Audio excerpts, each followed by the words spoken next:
They built cities when Europe was still living in caves. They commanded armies that shook the ancient world. They gave humanity its first written language, its first laws, its first astronomy. And then, the world forgot them. This is the story history never wanted you to know. Before we go further, if this is your first time here, you are watching the channel that history's gatekeepers don't want you to find. Hit subscribe, hit that bell, because what you are about to witness in the next 25 minutes will permanently change the way you see the ancient world and the people who built it. Tonight, we are going to the Kingdom of Kush, to the land the ancient Egyptians called Tasseti, the land of the bow, to a civilization so powerful, so sophisticated, so militarily dominant that it once sat on the throne of Egypt itself. A civilization that exported iron to 3 continents, built more pyramids than Egypt ever did, and produced warrior queens who made Rome nervous. And yet, you were never taught this in school. By the time this video is over, you will know 3 things that will shake everything you think you know about ancient Africa, about the origins of human civilization, and about who really gave the world its first great ideas. Let's go. We begin in the 4th millennium before the Common Era, in the Upper Nile Valley, in what is today northern Sudan. This is the Nubian Corridor, a strip of fertile land running along the Nile between the 1st and 6th cataracts, bordered by the Sahara to the west and the Red Sea hills to the east. Most people, when they look at this map, see nothing, a corridor, a buffer, a place between things that matter. They are wrong. The people who settled this land were among the most strategically placed humans in the ancient world. The Nile was not just a river to them, it was the spine of global commerce. Gold, ivory, ebony, incense, cattle, and enslaved people all moved through this corridor. Whoever controlled the Nile corridor controlled the economic bloodstream of the ancient world, and for over 3,000 years it was the Kushites who held that artery. The earliest identifiable Kushite state, known to archaeologists as the A group culture, dates to approximately 3800 BCE.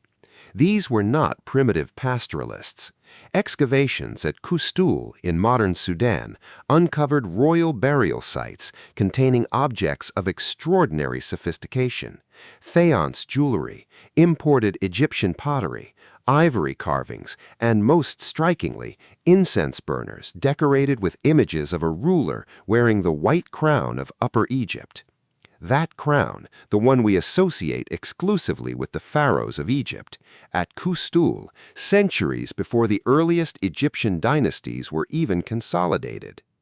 The scholar Bruce Williams of the Oriental Institute in Chicago argued in 1980 that these Kustul artifacts represented evidence of a proto-royal tradition in Nubia that may have actually predated and influenced the emergence of Egyptian kingship.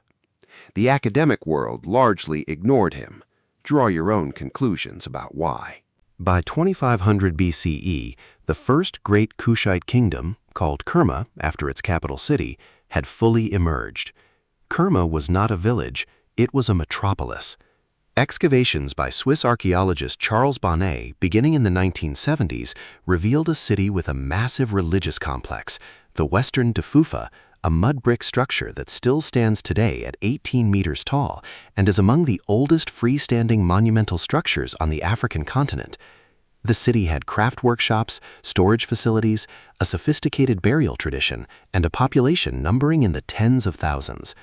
And the Egyptians noticed. They sent armies, multiple times, and multiple times the Kushites stopped them.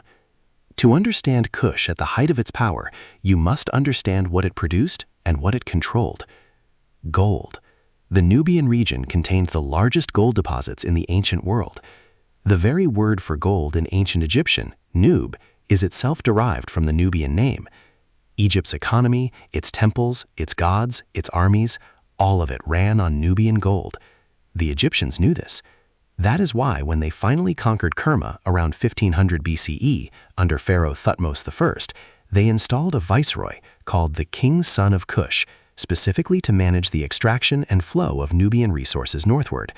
The Nile was a pipeline, and Kush was the source. But it wasn't just gold. The Kushites were among the first civilizations in the ancient world to master iron smelting on an industrial scale. The city of Meroe, which became the Kushite capital around 590 BCE, produced iron at a volume and quality that would not be matched in sub-Saharan Africa for centuries. Slag heaps at Meroe, the waste material from iron production, stretch for hundreds of meters. Researchers estimate the ancient Meroitic furnaces produced enough iron to supply tools, weapons, and agricultural implements across a massive geographic radius. The historian Basil Davidson called Meroe one of the great industrial centers of the ancient world. He was not exaggerating. The Kushites also developed their own writing system, Meroitic script, which began appearing around 300 BCE. It had two forms, hieroglyphic and cursive. It has still not been fully deciphered. We can read the sounds. We cannot yet fully understand the language beneath the sounds. An entire civilization's written record, its laws, its prayers, its history, its literature, locked in a script the modern world has not yet cracked. That fact alone should tell you something about how thoroughly this civilization has been neglected by mainstream scholarship. At its zenith, the Kushite kingdom traded directly with Arabia, Greece, Rome, and sub-Saharan Africa simultaneously. Greek and Roman artifacts have been found in Kushite tombs. Kushite goods have been found in Mediterranean ports. The Kushite royal court at Meroe was multilingual, cosmopolitan, and culturally sophisticated in ways that would have stunned anyone who had been taught the standard Eurocentric narrative of ancient civilization. Now, the war. In 760 BCE, the Kushite king Kashta began moving north into Egypt. Egypt at that time was fractured, divided into competing petty kingdoms, weakened by internal conflict and unable to present a unified defense. What followed was one of the most dramatic reversals of power in the ancient world. Kashta's son, Pa, sometimes rendered as Pianki, launched the full military campaign. Around 728 BCE, Pa marched north with an army that the ancient sources described as overwhelming. He captured city after city, Hermopolis, Memphis, Heliopolis. The Egyptian princes and kings of the Delta came to him. Some submitted immediately, some resisted briefly before falling. A victory stela, a stone monument recording this campaign in Pa's own words, was discovered at Napata and is now in the Cairo Museum. It is one of the most remarkable documents to survive from the ancient world. On that stela, Pa does not present himself as a foreign conqueror. He presents himself as a restorer, a man who came to save Egypt from rulers who had forgotten the gods, who had allowed the sacred temples to fall into disrepair. He was outraged not just by military resistance, but by ritual impurity. When one Egyptian prince came to submit, Pa refused to let him enter the palace because the man ate fish, considered ritually unclean. That is the level of religious and cultural authority Pa wielded. He was not a barbarian at the gate. He was more Egyptian than the Egyptians. Pa's successors, Shabaka, Shebetku, Taharka, and Tantamani, ruled Egypt as the 25th dynasty for approximately 60 years. This is not disputed. This is recorded fact, confirmed by Egyptian records, Kushite records, Assyrian records, and the Bible. The Book of Kings references the Kushite pharaoh, called Taraka in the Hebrew text, as a major power in the Near East during the reign of the Assyrian king Sennacherib. Taharka deserves particular attention. He ruled from approximately 690 to 664 BCE and is one of the most ambitious builders in Egyptian history. He constructed or restored temples at Karnak, Kawa, Sanam, and across Egypt and Nubia. He extended Egyptian diplomatic reach into the Levant. His face, broad-nosed, dark-skinned, wearing the double uraeus of an Egyptian pharaoh, stares out from statues now held in museums in London, Paris, and Khartoum. Taharka was one of the most powerful men on earth during his reign. Then came the Assyrians. The Neo-Assyrian Empire under Esarhaddon invaded Egypt in 671 BCE with a military force of a scale and ferocity that was, for that era, almost unprecedented. They used iron weapons, cavalry, and siege equipment in combinations that few armies of the period could counter. Esarhaddon defeated Taharka's forces, captured Memphis, and drove the Kushite pharaoh south. Taharka returned and retook Memphis. Esarhaddon died on a second campaign to finish the job. His son Ashurbanipal completed it, sacking Thebes in 663 BCE in an act of destruction so total that the prophet Nahum in the Bible would use it as the benchmark of catastrophic destruction a generation later. The 25th dynasty was over, but the Kushite kingdom, Kush itself, was not. The dynasty withdrew south to Napata and then to Meroe and continued for another 900 years. 900 years. After losing Egypt, the Kingdom of Kush still lasted nearly a millennium. That is not a footnote, that is an empire. Now let us talk about what this civilization left behind and who it gave those gifts to. The Kushite pharaohs did not just conquer Egypt, they revived it. By the time PA arrived, much of Egypt's monumental building tradition had stagnated. The Kushites reinvigorated it. They restored temples. They funded new construction. Most remarkably, they reintroduced the pyramid as the primary form of royal burial. The Egyptians had largely abandoned pyramid building for tombs in the Valley of the Kings. The Kushites brought the pyramid back and built more of them than Egypt ever did. There are approximately 255 pyramids in Sudan today. 255. Egypt has 118. The largest collection of ancient pyramids on Earth is not in Egypt, it is in Sudan, at Meroe, Nuri, El Karu, and Jebel Barkal, and most tourists will never see them, because no one told them to look. The Kushites also produced something the historical record rarely acknowledges: warrior queens. The Kandakes, often rendered in Western sources as Candace after a Greek transliteration, were a series of powerful Kushite queens who wielded real political and military authority. Ancient Greek and Roman sources describe them with a mixture of fascination and fear. The Roman historian Strabo records that when Augustus Caesar sent a military force into Nubia following a border dispute, the Kandake who then ruled, believed to be Amani Renanus, personally led a counteroffensive, defeated the Roman garrison at Syene, and carried Roman statues back to Meroe as trophies. One of those statues, the head of a bronze Augustus, was buried beneath a temple threshold at Meroe, so that the Kushites could literally walk over the face of the Roman emperor every day. That statue was excavated in 1910. It is now in the British Museum. Augustus, recognizing he was dealing with an adversary he could not easily defeat in this terrain, negotiated. The resulting Treaty of Samos in 21 BCE gave the Kushites favorable border terms and canceled tribute payments the Romans had initially demanded. A small kingdom at the edge of the empire made Rome blink. That happened. So why don't you know this? The answer is not complicated, but it is ugly. When European scholars began systematically studying the ancient world in the 18th and 19th centuries, they arrived with a framework, conscious or not, that could not accommodate a black African civilization as a primary driver of human progress. Egypt was already difficult enough.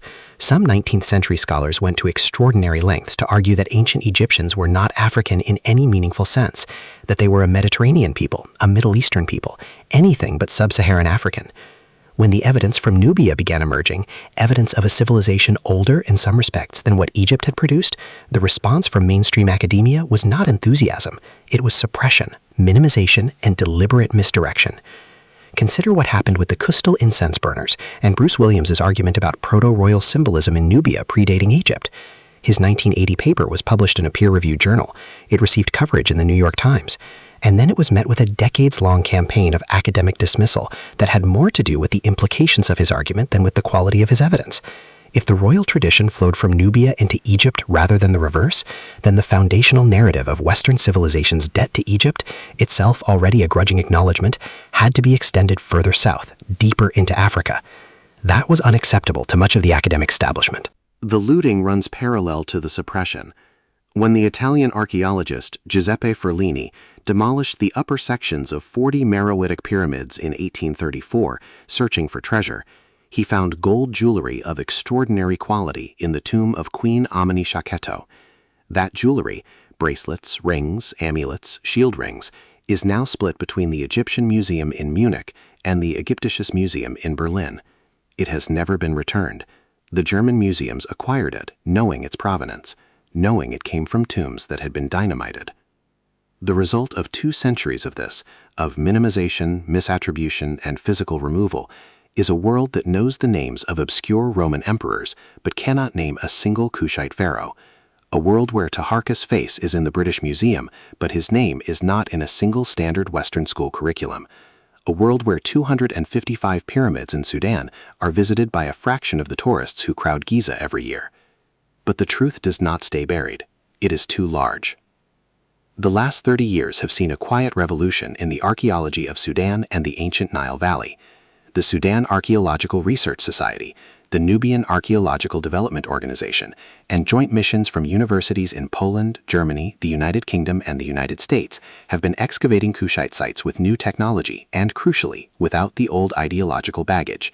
What they are finding is rewriting the textbooks, slowly, imperfectly, but rewriting them. At Merowe's Royal Baths and Administrative Complex, researchers have found evidence of a sophisticated hydraulic system. At Naga, a temple complex deep in the Sudanese desert, carvings of the Kushite lion god Apedemek depict military campaigns and royal ceremonies of breathtaking artistic sophistication. At Seteyinga, excavations have uncovered over 80 pyramids in a single site, a royal necropolis that was largely unknown to the wider world until the 21st century. In 2011, archaeologist Vincent Fransigny and his team found evidence at Seteyinga of miniature pyramids built so close together that some shared walls, a sign of a royal burial tradition that was deeply embedded, democratized even, spreading beyond kings to the Kushite elite class. Death was democratic in its honors. That is a sophisticated society. And the fight for recognition continues above ground too. Sudanese scholars, African historians, and diaspora researchers have been demanding for decades that Kush receive the same standing in world history curricula that Greece, Rome, and Mesopotamia enjoy. The African Union's Agenda 2063 explicitly names the recovery and promotion of African historical heritage as a development priority. UNESCO has designated several Kushite sites, including Merowe, Napata, and the Kerma complex, as World Heritage Sites. The world is slowly, reluctantly being forced to look. History is not written by the righteous, it is written by the powerful, and the powerful have always feared a truth that redistributes greatness. The Kingdom of Kush existed. For over 3,000 years it stood.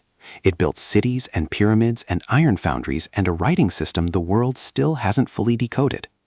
It produced pharaohs who saved Egypt from itself, queens who made Rome negotiate, warriors who fought the Assyrian war machine to a standstill. It traded with Arabia, Greece, and sub-Saharan Africa simultaneously. It gave the ancient world iron. It gave Egypt its royal symbolism back when Egypt had lost its way. And then the world, quite deliberately, looked away. You are looking back now, and that matters. If this video changed something inside you, subscribe. Share this with someone who needs to see it, and leave a comment below answering this question. What piece of suppressed history do you want us to uncover next? We read every single one. The truth survives when people refuse to let it be buried again.